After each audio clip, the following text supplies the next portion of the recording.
Good afternoon and welcome to this course by Stacy Wallach about Vietnam.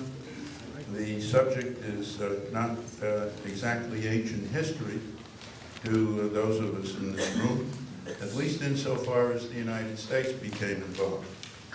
But this conflict had a long simmering history in our involvement and the related machinations during the war and in later efforts to end the conflict require some careful study. And I can think of no one better to sort through this mess and present a clear view of the how, who, what, when, and why of this tragic episode in our history than Stacy Wallach. For those very few of you who've never attended one of Stacy's courses, you're going to be in for a treat. Stacy requires some very careful planning by those involved in the logistics of the semester in order to make sure we have some room to cover everybody that wants to take the course, as you can see. So I'd like to let you know that Stacy received his BA from Swarthmore College and his LLB from the University of Pennsylvania School of Law. He is adjunct professor at Pace University Law School, and he's the retired senior managing director of C.B. Richard Ellis, and a senior vice president at Edward S. Gordon Company, and a former New York City trial lawyer. Stacy, I hope the house is large enough for this collection, and I want to know, that we really express our appreciation for everything you do for us, not just for these courses, but as a source of input and advice. So thank you very much. And thank you, Art.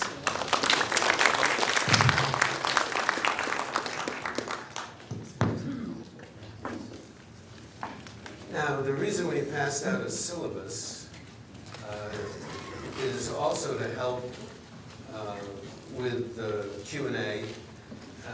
This may come as a shock to only one or two of you, but it helps if you match your questions to the particular class,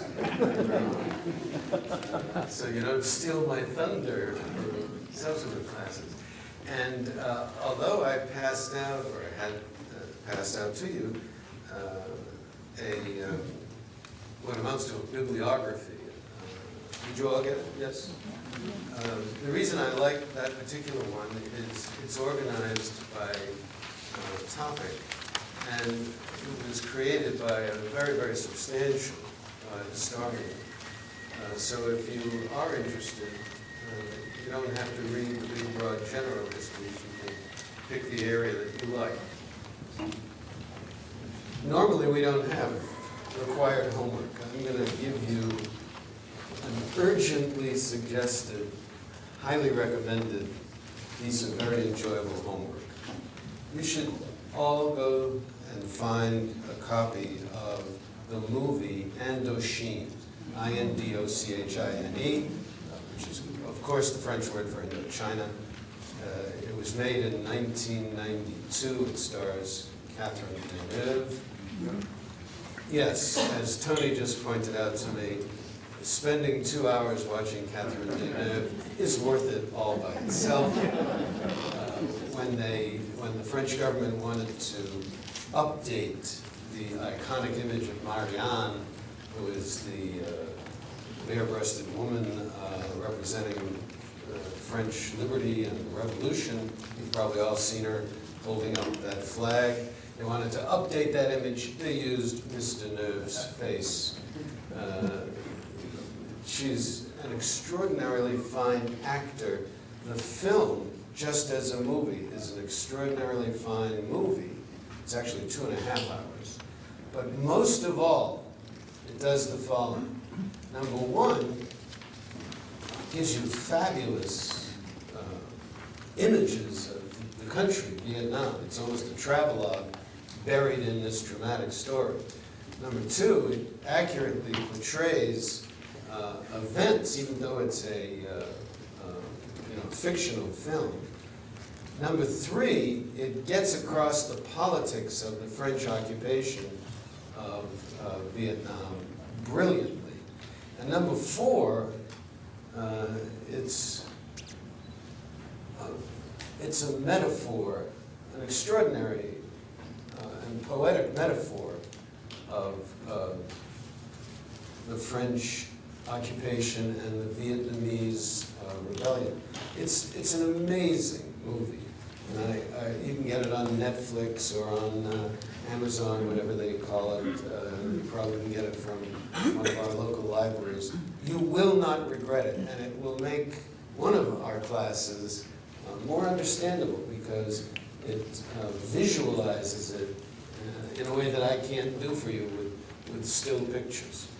So, what I'm going to do in this course is talk about Vietnam, the country, and its history. And it's a more than 2,000-year-old history. And the Americans were there for 20 years. You know, and you could say, well, you know, if you're talking about the big war, the big American war, we were there for 10 years. But really, we were there for 20 years. So our involvement was less than 1% of their known history. And the Vietnamese are very much aware of that. We were a passing phenomenon. And they were certain, based upon their experiences over 2,000 years, that we would be gone sooner or later. And they did their best to make sure that it was sooner. And I also want to tell you right up front that, just so you know who's talking to you, that I never served in the military. I never was in Vietnam. I did work for the government for a couple of years, but in totally civilian capacities. I was opposed to the war, and I still am. But I was not opposed to the military, and I'm still not. With a few important exceptions, the U.S. military did an extraordinary job in Vietnam, and I think there are a lot of Americans who truly don't understand that, even today. And it's one of the few times when I feel obligated to point out that the big media, the big newspapers, the big TV newscasts really fell down on the job.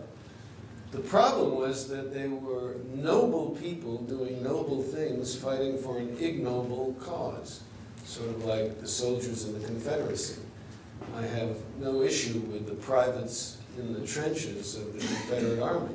I do have an issue with the people, the politicians who decided to secede to try to maintain slavery.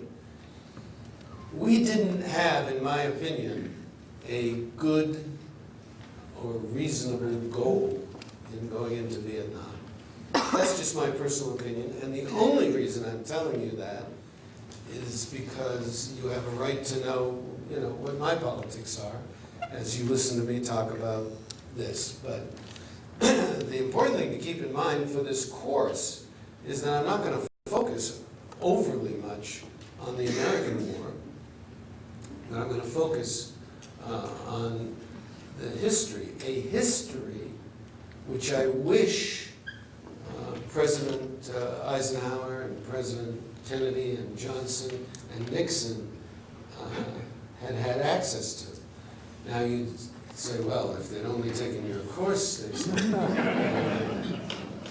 the truth is, there were people in America, in the State Department and in the CIA, and in the universities, who could have given this course, with a few exceptions, you know, for things that only occurred later, to Eisenhower and Kennedy and Johnson and Nixon.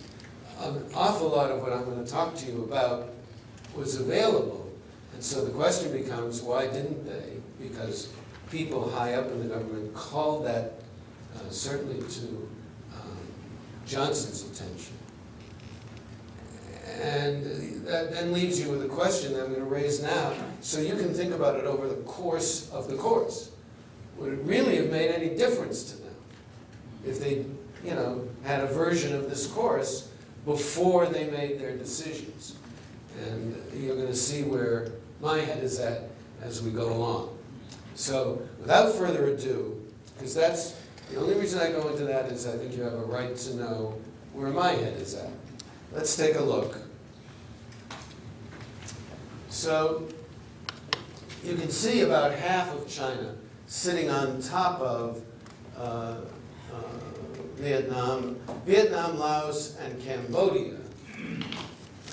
Right here. Here's Cambodia, here's Laos, and here's Vietnam. That's what the French called Indochina. You'll see in a moment, they colonized all three. And then Thailand, you can see to the left of Thailand is what we now call Myanmar. It used to be called Burma. India, and then Afghanistan, Iran, Iraq, Jordan, Israel, the Mediterranean, somewhere over there on the end of the curtain. And down here, you have Malaysia. Then this whole sweep here at the bottom right is Indonesia. The Philippines are up here. Taiwan is here. This is Hainan Island, which is part of China. This is about, very roughly, half of China. So you can see that if you're a Vietnamese looking north, China is bigger than gargantuan. It's bigger than gargantuan. And we're going to talk about that.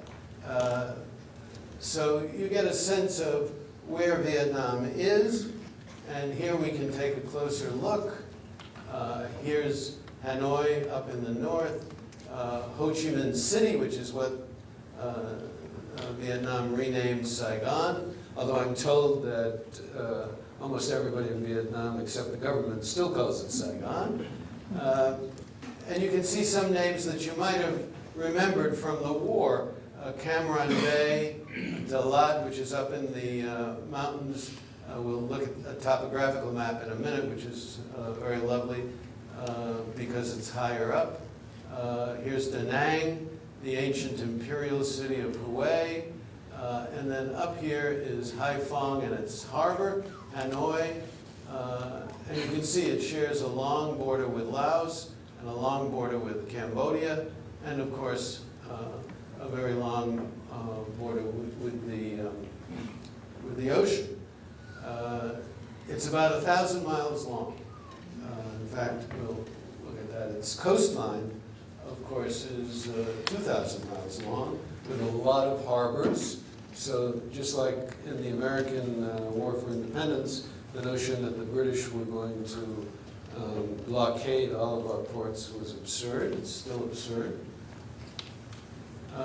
By air, from Hanoi down to Saigon is about 750 miles. By train, 1,000 miles. Now, from Hanoi to Beijing, the capital, of course, of China, 1,400 miles.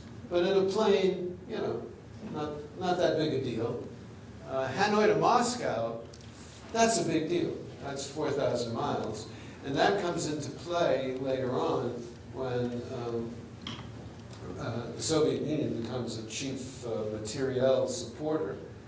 Hanoi to Washington or Saigon to Washington, that's a trip and a half, ladies and gentlemen. That is a long ways away. I think that in the 50s and 60s, flying time was more like 24 hours. Today it's 21. And I've broken up the map just so you get a closer look. Again, here's, I've lost it. Here's Hanoi, right here, in the middle of the northern section. Here's Haiphong, its port, but really Hanoi is not close. Here's Dien Bien and Dien Bien Phu. Dien Bien is the province, and Dien Bien Phu we're going to take a much closer look at in a later class. This is the famous Gulf of Tonkin on the right. And here's the lower half, and again, Ho Chi Minh City. This whole area, when we look at the topo map, this whole area is the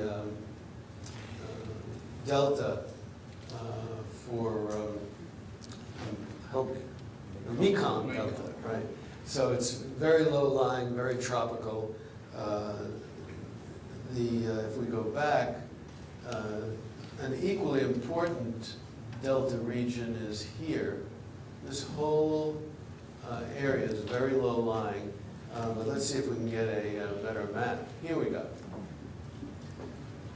The purple lines are the political boundaries, but just take a look at this mountain range that goes all the way up into China, along the whole length of Vietnam, and all of northern Laos.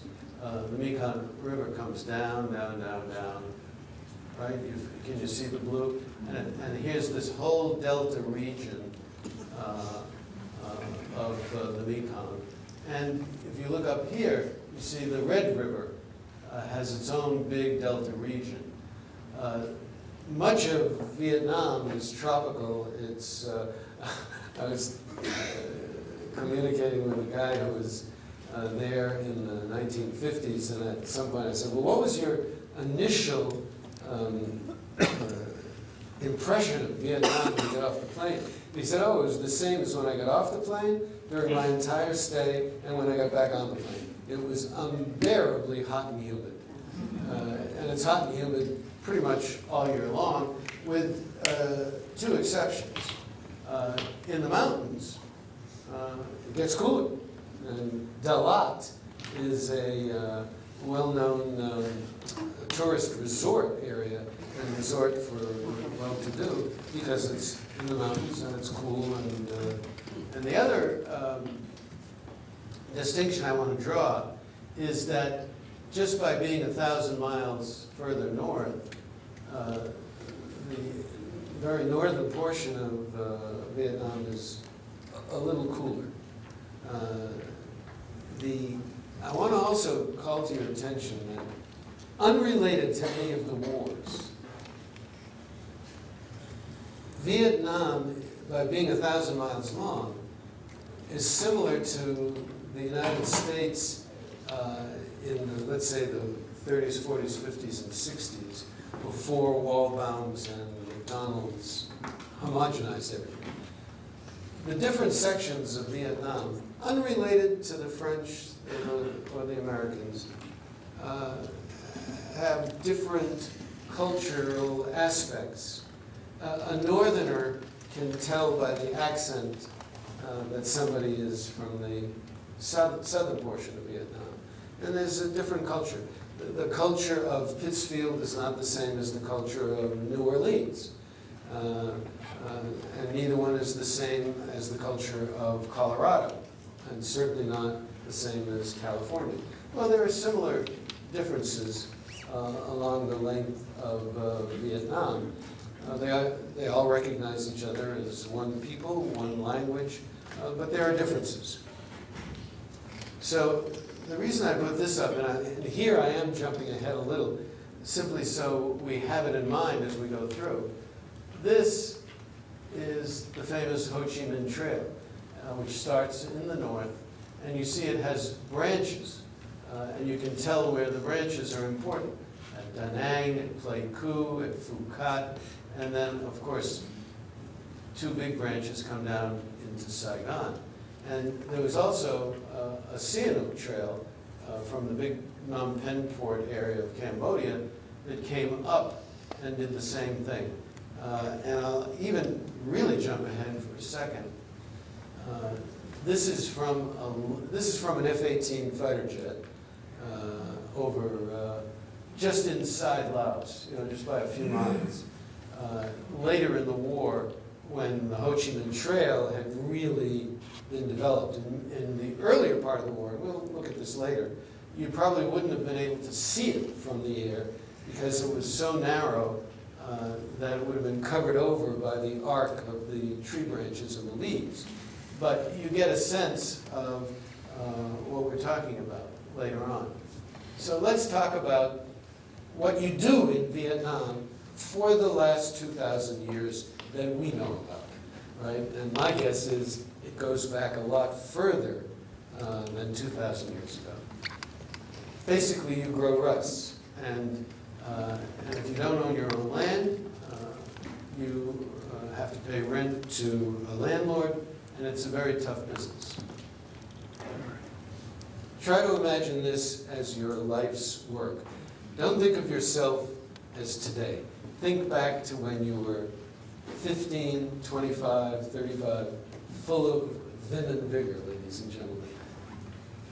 Notice that back bend, all day long, every day, right? Are you imagining it? I'm going to give you a hint. You can't imagine it. It's beyond imagination. And that's what 90 to 95% of the Vietnamese population did for 2,000 years. And they're still doing it. Not as many percentage-wise. It used to be 95%. It's considerably less so today. But it's still a basic part of Vietnam. Here's a guy who gets to at least stand up straight, at least when this picture was taken. But you can see that growing rice is an aquatic event. Maybe it'll be in the Olympics next year, who knows? Some rice paddies are just harder to till than others. And others have sharp limits on their expansion. It's a beautiful picture, but go back to that woman bending over and you'll get a better sense of it. This is Ha Long Bay, a World Heritage Site, because it's so extraordinarily beautiful. And now,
watch this kid closely.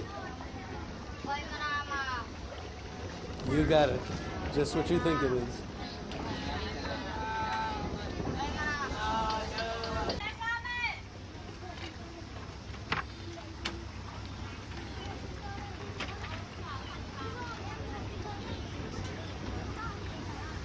This is a fisherman's community that lives on the water permanently.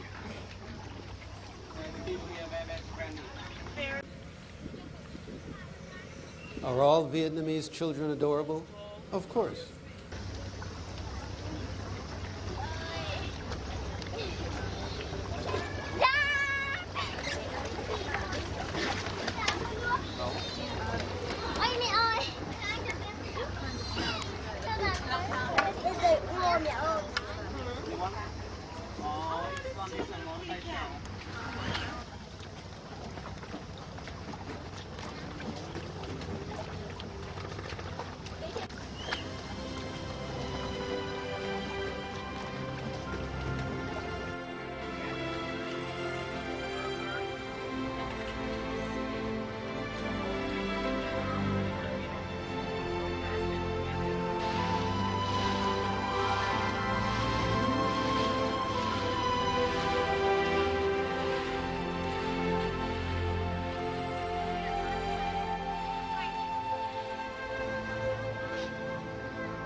There are scenes in Indochine that put that to shame. If you thought that was beautiful, believe me, you've got to see Indochine, particularly because, as opposed to this kind of travelogue view, there's a lot of action and excitement going on in the movie. I'm just going to give you a couple of more views of pieces of Vietnam worth visiting. There are caves all over those mountains that you saw in the topological map.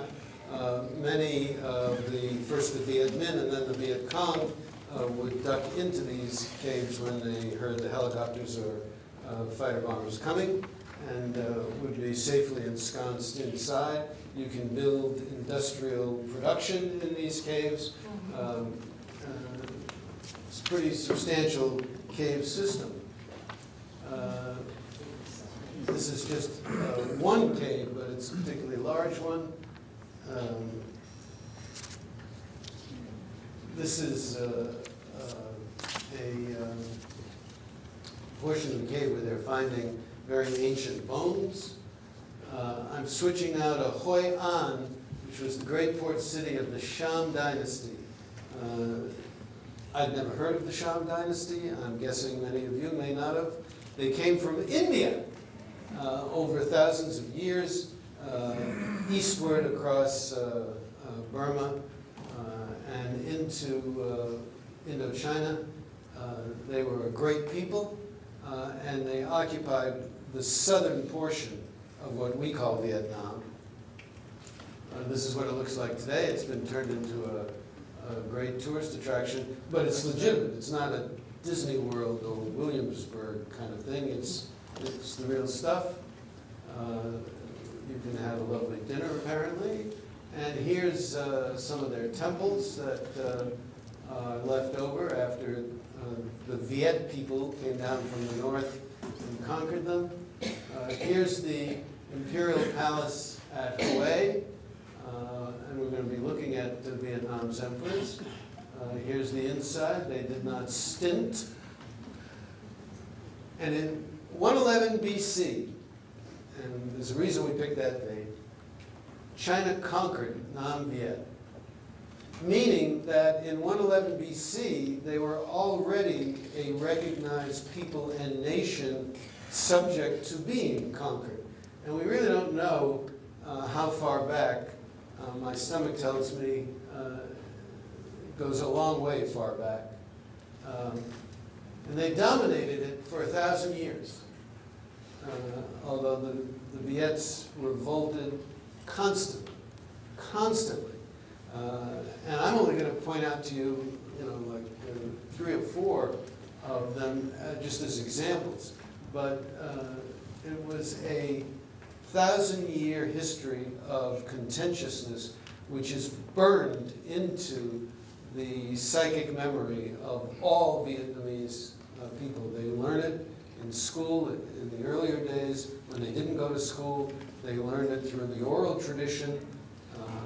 And it is a reason why, despite some of the events that we're going to look at in later classes, the relationship between the Vietnamese and the Chinese is difficult and delicate, because nobody in Vietnam is unaware of this history.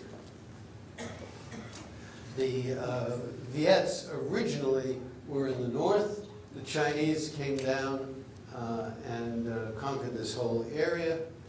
And here's 2 of the earliest and today most famous revolutionaries. Surprisingly enough, Trac and Nhi are women. Their husbands were generals who led a initially successful rebellion. The Chinese caught up with them and executed them. Their wives were not happy with that, and the 2 women, according to tradition, led the Vietnamese army into a successful rebellion, and then the Chinese came roaring back, and the 2 women committed suicide to avoid being captured. I don't know how clear this is. This is a bas-relief. They're always shown riding on an elephant. Here's one of the sisters sitting on the elephant. The other one appears to be standing on the elephant. This is a very ancient bas-relief. And today, the Trung sisters, you'll find them all over Vietnam. And when I say Vietnam, I'm talking north, south, middle, east, west. Every town has a street named after them. And what do they stand for? What is being taught and has been taught in Vietnam about the Trung system, the Trung sisters? Devotion to national independence, violent resistance to foreign invaders, a willingness to fight and die for freedom, and fighting skills. Vietnam is and has been for 2,000 years a nation of warriors. They've been fighting the Chinese off, and then after the Chinese, the Japanese, the French, the Americans, and then surprisingly enough, the Chinese again. We'll get into that.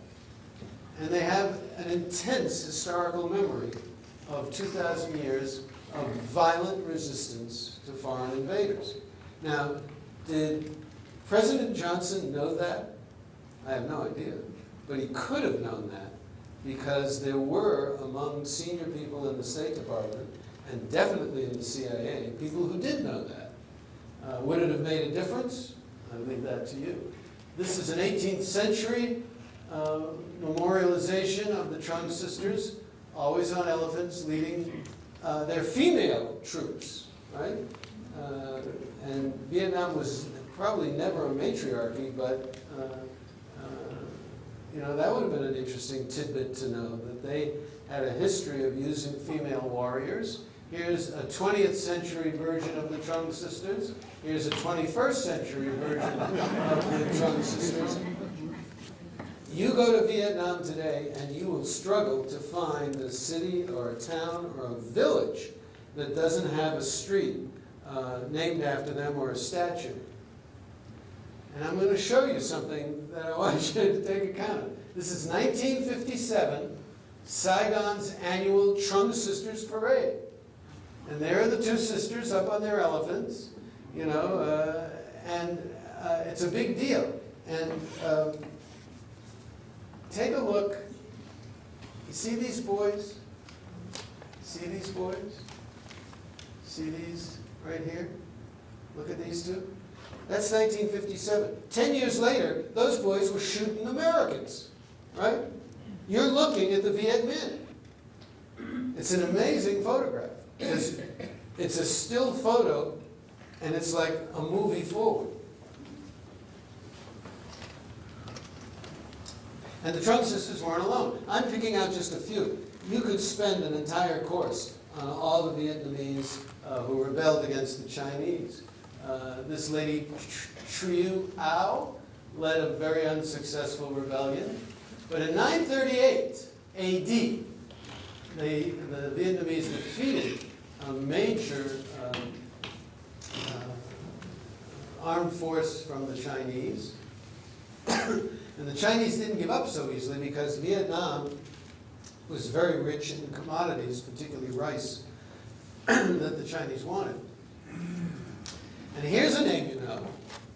Kublai Khan, who was the grandson of Genghis Khan, and conquered all of China, tried to get Vietnam, it was then called Dai Viet.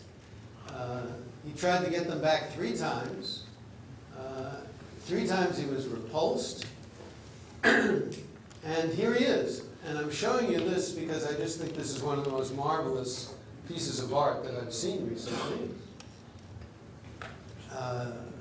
It is extraordinary that Vietnam could defeat major armies of the Chinese because they were a warrior people as well. And the guy who defeated him was General Tran Hun Dao. And guess what? There are statues to him all over Vietnam. Streets named after him, museums celebrating him, and his exploits are taught in Vietnam schools, and before they had schools, taught around community meetings and in homes. Another wonderful photograph. He defeated the Chinese both at sea and on land. And finally, because the Chinese kept coming back, a Vietnamese warrior named Li Lua finally drove them out for almost the last time. And sort of an interesting thing, at first when I saw this, I was thinking, what's the turtle? What's with the turtle? And it took me a while to figure it out. The turtle is the turtle god of the sword. And this turtle god is ceremoniously delivering to Li Loi the sort of like, excuse me, King Arthur's sword, Excalibur. This is the Vietnamese equivalent with which he slew the Chinese enemy. Here's one of many statues to him. Here's his grave. This is his mausoleum. And after his death, when the Chinese really were pushed back, for the next 500 years, the Vietnamese, who were mostly up north, started fighting their way down south against the Sham's people. And finally, remember I told you they had come over to southern Vietnam from India and were Hindu. And they finally conquered the Shams. And these are remains that, if you're a tourist, you can go visit. They're quite extraordinary because it was an extraordinary civilization, actually. But the Vietnamese apparently took great pleasure in tearing it to pieces. And it's important to remember how powerful the Chinese influence is in the inner fabric of Vietnam. It's like, I'll tell you very briefly, if you go to Greece today, they'll tell you that everything you're looking at is Greek, Greek, Greek. But as you probably know, the Turks colonized and owned Greece for 400 years and weren't finally kicked out until, don't hold me to this, but I think the 1840s. And the guy has written a book that is not a bestseller in Greece, in which he points out that an enormous number of the fabric, or enormous portion of the fabric of Greek life, its food, its culture, its language, is Turkish. And of course the Greeks hate the Turks, and the last thing in the world they were going to ever do is admit that any part of Greek culture is Turkish, but it is. So what do we have in a similar situation in Vietnam? Well, the language, the culture, the food, and the dress is all heavily influenced. I mean, nothing important, just the language, the culture, the food, and the dress. Nothing major, just, the basics. Also, the government structures, laws, and administration, up until the French got there, were basically Chinese. Their education system was entirely Chinese. Confucianism, even though the bulk of the people in Vietnam, up until, say, 1970, the bulk of the people were Buddhists and animists, and we'll talk about that in a minute. They're also heavily, heavily influenced by Confucianism, which is sort of a secular religion. For some people it's more religious, for some people it's more secular, more of a philosophical way of approaching life, and it's deeply embedded in Vietnam even today. And the influence of the Chinese is so powerful that when we get to the last class, the beginning of the last class, you'll be surprised at what you see. And I'm going to give you one example of this because you can visualize it, because I've come up with a photograph that captures it beautifully. So in China, for 2,500 years, this gargantuan country was run by a civil service bureaucracy called mandarins. And they were selected through and promoted through the system of competitive exams. It was really an extraordinary system, absolutely extraordinary system. Yes, at times there were historical periods when it was corrupted. There were times when it didn't do its job, but most of the time it allowed the emperors to rule China through this civil service. And mandarins weren't just civil servants, they were expected, they were required to be scholars and poets and experts in Confucianism. Indeed, you wouldn't pass the exam without those qualities, and particularly to rise up through the civil service bureaucracy, you really had to have both sides of this. And of course, here, I want you to look at this. This is a Chinese Mandarin, and a very senior one. Look at his hat, his gown. This two cranes, C-R-A-N-E-S, two cranes, means that he's achieved the highest level in the civil service bureaucracy. He's an advisor directly to the emperor, all right? And look at that hat, and this is 1400s, right? 1400s. Now, 1888 in Vietnam. Look at this hat. These guys are announcing the results of the exams that year for appointment to the Mandarin bureaucracy. It's 400 years later, and Vietnam is still using that system that the Chinese imposed. The French ended the Mandarin system in 1918, but there are still traces of it. Because it's so, when it works right, it is incredibly effective. But going back, by 1615, Vietnam was truly united and independent under its own emperors, and it stayed that way for another 200 years. Oh, are you ready for a flash quiz? Everybody, you're awake? We need to have your full attention. Now, don't shout out. Just think to yourself. Right? Don't shout out. Give everybody a chance to absorb this. Ready? Of course the Jesuits. Oh, I saw that look right there. I saw that look. Yes, of course. Right, you knew. You knew. I know you knew. Right? Here he is, the actual first Jesuit. He arrived in 1619. And he went back to Paris after a while, and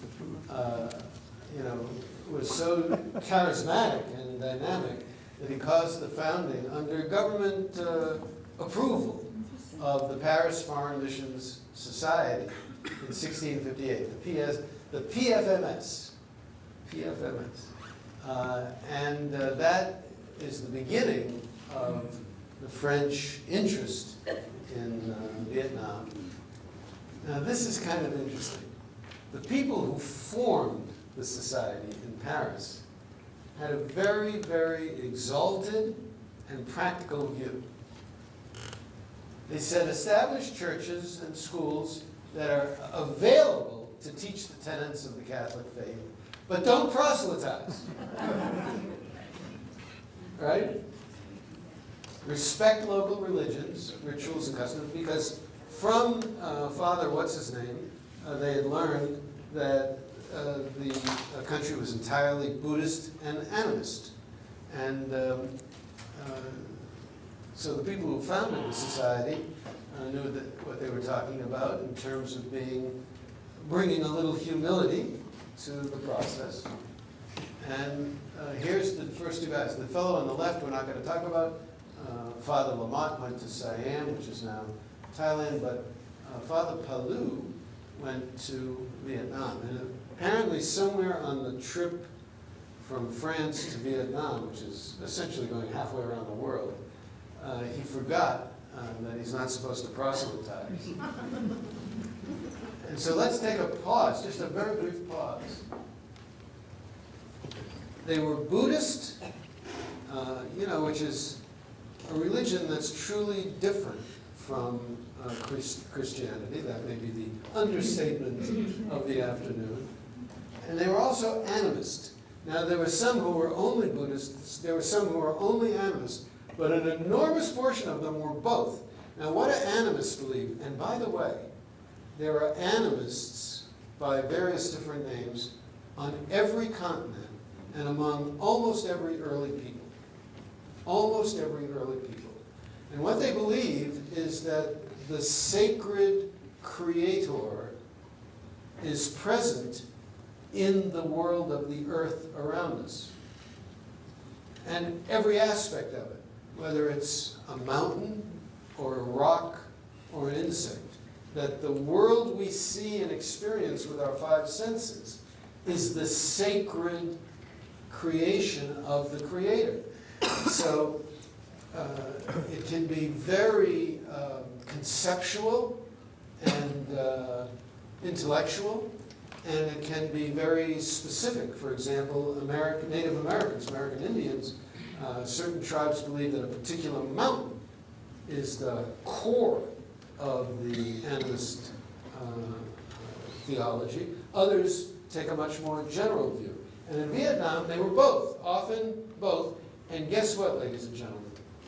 After, however you want to measure it, 40, 50, 60 years of communist atheism, trust me on this, they're still Buddhist and they're still animist. Apparently a little more animist than Buddhist. In 2010, the Vietnamese government did a survey, and they did various percentages of who's religious and who's not. And there was a huge group that they said they're nothing. Actually, they're all animist, because the Pew Foundation, P-E-W, you've probably seen them on PBS, they're supporters of programs. The Pew Foundation has a research and polling on. They went in at the same time and did a survey. And they said that about half are Buddhist and a third are animist, and then the rest are divided up among all kinds of religions or atheists. So the Vietnamese reacted to these non-proselytizing priests with a certain amount of vigor. And in 1787, it got bad enough so this Father Bahame petitioned Louis XVI, who 2 years later was going to have some difficulties. Right? 1787. We Americans were in Philadelphia scratching a pen across a piece of paper on something called the Constitution. So Father Bahame went to Versailles to plead his case, and he brought a local Vietnamese prince with him, one of the sons of the then emperor. Here's Father Bahame. So what caused the sensation? The prince. The prince caused the sensation. And he apparently spoke just enough French to really wow the Parisians. And a French fleet, actually, the imperial government sent a French fleet off in 1789, and they were called back because events overtook them. And they never made it to Vietnam because the French Revolution broke out. And Vietnamese emperors banned Catholicism, both by their own people and by priests, and most especially, they were outraged by foreign missionaries. And that should come as no surprise. And missionaries, who I got to give them credit for faith and courage. You know what? It's very easy for us to sit here in the comfort of this room in this wonderful community college in our safe home. But these men laid it on the line, and persecution intensified. This emperor, Jia Long, started the Nguyen dynasty. Sometimes the G is silent, as in No Din Siem, N-G-O, no. And sometimes it's like a W, Nguyen. He hated Westerners. And he was a very powerful and effective ruler of Vietnam, but just thought that Westerners were poisonous. Now here's his son on the left, Minh Mang. I wish we'd have had a color photograph, because on the right, his Jia Long's grandson, Chu Tri, is dressed magnificently, and they inherited, taught his distaste for foreign missionaries. They put it into practice in a rather vehement way. Now we have to pause. For those of you are arithmetically challenged, that's, what, 143 children? Now, without going into any gory detail, just stop and think. You got to figure that a certain number of his couplings were without the birth of children. You don't get a child every time you have sex. There must have been a certain number of miscarriages. And I assume he didn't rush things. I don't know how he had time for anything else. It's absolutely extraordinary. And believe me, if they'd had movies, he didn't take them all out to the movies. I mean, how do you manage an army like this? And you can just imagine what the politics of succeeding him as emperor were. But he also had time, and his son had time to really make a major effort to persuade French Catholic missionaries to go home. Here's the martyrdom of Father Marchand. We won't spend a lot of time on this. The martyrdom of Father Bory. You can see that it's done publicly. I think I may have skipped one, but 117 priests that we know about are known to have been martyred. They, in addition to hanging them, beheading them, they actually, oh, that's the one I skipped, and I'm glad I did cover it. They would draw and quarter them. Where they learned that. You know what drawing and quartering is? If you don't, you're lucky, and I'm not going to tell you. But it was torture. Oh, yes, they would always torture them first. You didn't get to die quickly. So Napoleon III, in the late 1850s, finally decides that torturing French priests should be unacceptable, and he sends Admiral Charles Genouilly to protect the priests. And he's very successful. He captures Da Nang in 1858. And with Spanish help, I don't know why they were there, he captures Saigon Citadel, which was a building that all Vietnamese revered because it had religious overtones. And they razed it to the ground, which infuriated the Vietnamese. Quite apart from having the French invade, tearing down this important building was something that they didn't appreciate. And the French, once they really got a chance to look around, decided to make it a colony for economic exploitation. And the reason that's important is that the French had two kinds of colonies. Colonies for settlement, like Algeria, and colonies for economic exploitation, where they weren't interested in settling large numbers of people. I'm going to jump ahead for a second to give you an example of how different this is. In the 1950s, when the French were trying to deal with the Algerian revolt and the Algerians' war for independence, there were over 1 million Frenchmen permanent residents of Algeria, many of whom had been there for several generations and thought of Algeria as their, quote, home, unquote. Over 1 million.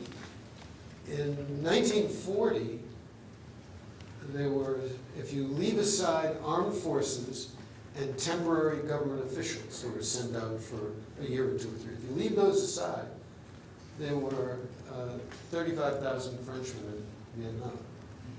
35,000. Essentially, might as well have been 3,500. So it makes a difference when they decide that it's going to be a colony for economic exploitation. They took over Laos and Cambodia over the next 25 years, called it Indochina, and they divided it into 3. And these names became part of the culture. Tonkin in the north with Hanoi. This whole yellow is Annam with Hue. And this pale green is Cochin China with Saigon. And in those days, you see Cholon. Now it's a neighborhood of Saigon because Saigon's spread out, but it was originally an independent town.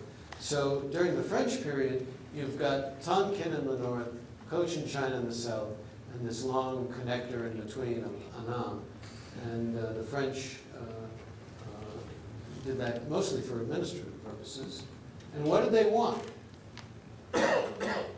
They monopolized opium, salt, rice, alcohol, and banking, and they made a lot of money. So we shouldn't have any misunderstanding about why the French were in Vietnam. Then they developed plantations and mines. Plantations for tea, rice, coffee, pepper, mines for coal, zinc, and tin. And they made a lot of money off of that, a lot of money. With the rise of the auto industry after 1900, Vietnam became a leading rubber producer because natural rubber is sap from rubber trees. And let me tell you, the opening scene of Indochine, which takes place in a rubber plantation, that's worth a trip alone. By the 1930s, they had industrialized. They were producing textiles, cigarettes, beer, and cement, and they were making a lot of money off of that. And much, much, much later came oil wells, not really a factor. I'm only including it because the offshore oil is a big factor today. But you can see what the French wanted from Vietnam. This was an incredibly powerful economic base for them, and the French made a lot of money. French-owned plantations, French-owned mines, French-owned factories, and French working conditions for the Vietnamese. We could spend an entire course on this. Let's just look at the bottom line. It ranged from very harsh to unbearable. There's no other word for it, because it was a colony for economic exploitation. They didn't care about the quality of life of their Vietnamese laborers. Predictably, the Vietnamese rebelled, and they kept on rebelling for the next 70 years, just as they had for the previous 2,000 years. And we're going to look at a little of those very quickly. In order to really control Vietnam, it turned out the French first had to fight a war against the Chinese up in the north. They prevailed, but they realized that the Chinese were so oriented towards treating Vietnam as part of China that they had to put in an army of occupation, which did not endear the French to the Vietnamese. Here's an 1885 French Marine. Here's an 1890 French infantry squad. And here's Trung Dinh, a Mandarin, a son and grandson of Mandarins, who rebelled. Enraged by what the French did to their very important citadel in Saigon, he organized a guerrilla warfare. And in fact, his importance is he pretty much invented guerrilla warfare. Almost everything that the Viet Cong and before them the Viet Minh did, he had done in one way or another, 50 years earlier. And the problem was, oh, by the way, let me see if I can get this. He also built fortified villages, but he invited local French tillers of the soil, if they wanted to live in the village, and they built these fortified villages next to their old villages. And what's the importance of that? Well, number one, he didn't force them to go in, and number two, he built them near the tombs of their ancestors, because the Vietnamese are very big on staying near the tombs of their ancestors. In fact, part of the animist belief in Vietnam is that the spirit, the Great Spirit, resides in the ancestors. So he was smart. Later experiments were not so smart. Tu Duc, the emperor during this time, sold them out to the French, and the French crushed Mr. Trong and his guerrillas. Died in July of 1883 and was succeeded by his adopted son, Duck Duck. You got to wonder about who named him. Perhaps it doesn't have quite the same resonance in Vietnamese that it does in English. But I want you to take a good look at this fellow because he's extraordinary. He's absolutely extraordinary. He reigned for 3 days, and the senior mandarins who had appointed him from all the different sons of his father executed him for extreme debauchery in his own coronation. Now just try to think through what you could possibly do at your own public coronation that was so extremely debauched that you ended up with your head chopped off. That's what happened to him. In 1885, the French had finally settled everything down and set up an administrative machinery. Here's the first French Governor General, and I'm including his picture only because it's a fabulous impressionist painting. But it was a pretty primitive place. Pretty primitive place. And here's in 1909, the then governor, and you know, it's on the one hand they're dressed in white, and the skirt of his wife comes almost down to the ground. But on the other hand, believe me, it was a pretty undeveloped, rough place to be. In 1886, there's another revolt. Fan Ding Fong, a 12th generation Mandarin. You know, they're serious about keeping track of their ancestors. After 10 years of guerrilla war, he died of dysentery, and with his death, most of his followers were captured and executed. But there are 10 years of guerrilla warfare. That's not a day and a half, and there are statues to Fan, and you know, his name is kept alive. Now here's an interesting guy, No Din Ka, a senior Catholic imperial mandarin. He hated Fan and had his tomb exhumed and ground the bones up and mixed them with gunpowder and used the gunpowder to shoot the Vietnamese revolutionaries. Now he hated. By the way, does anybody really know who this guy is? I'm not going to give you your flash quiz. I'm guessing nobody does. I certainly do. So let's understand that he hated revolutionaries.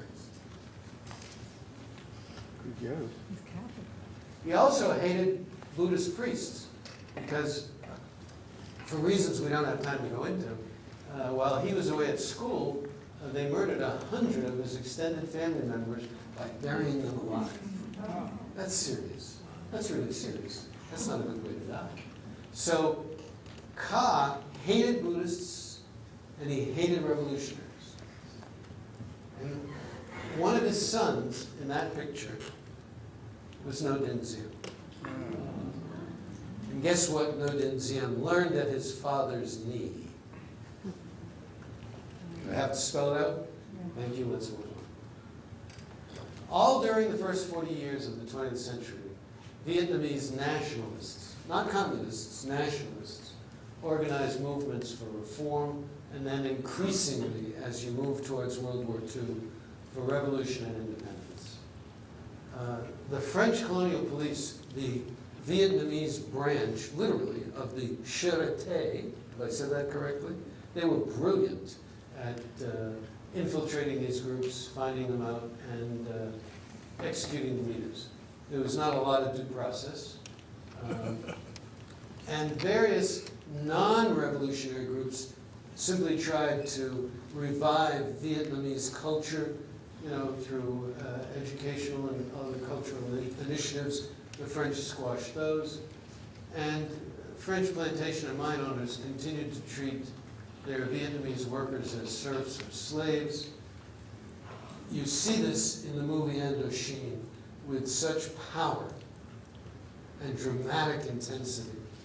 I can't tell you how strongly I recommend you go see it. And during this period of 1900 to 1940, both the French and I should add the Chinese, because in both the one suburb of Hanoi and in Cholon, which, as I said, was originally a separate town but became a neighborhood of Saigon. There were large Chinese, permanent Chinese communities. They steadily increased their holdings. Small farmers, as we saw at the beginning of the lecture, first became tenant farmers and then landless serfs. And here's the last of the old style revolutionary, Fan Boi Chao. He was just, I'd love to spend more time. He was just such a total flubberdo. Just a complete incompetent person, but a fervent Vietnamese revolutionary, spent his entire life trying to get one going, failed. The only executions, he couldn't execute anything, but the thing that got executed were his followers. But his writings are even studied today in Vietnam. They became very influential. He was so incompetent that the French, instead of torturing him and killing him, consigned him to house arrest for his entire life. And his house is a big tourist site for Vietnamese kids. Again, forget about this notion of the Americans or the French. They're studying 2,000 years of history and going to visit places like this. But finally, in 1930, in Hong Kong, we get a young communist revolutionary named Nguyen Ai Quoc, who merged three disorganized and disparate revolutionary parties into a unified organization, and they formed the Communist Party of Indochina. And that's really a watershed event in Vietnam. And you got to remember this name, Nguyen Ai Quoc. Here it is. Look at those eyes. Every single person who met him, who later wrote about it, the first thing they wrote about were those eyes. All right, so, Mike, way ahead. Lord, this is the first time I've ever finished on time.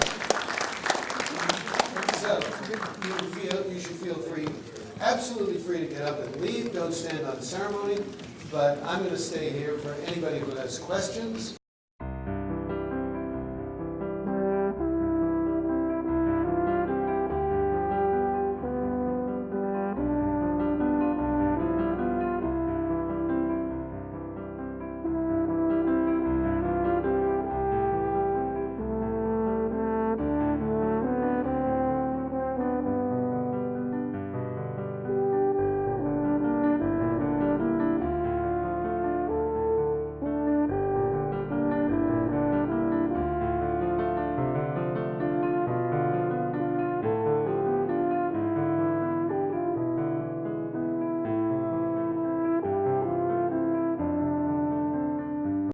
At OLLI, the Osher Lifelong Learning Institute at Berkshire Community College, enjoy learning simply for the love of it. Educational partners Williams College, BCC, Bard College at Simon's Rock, and MCLA provide some of our outstanding faculty. Take a class in the arts, history, literature, and so much more. Contact OLLI today. Meet new friends. Keep your curiosity alive.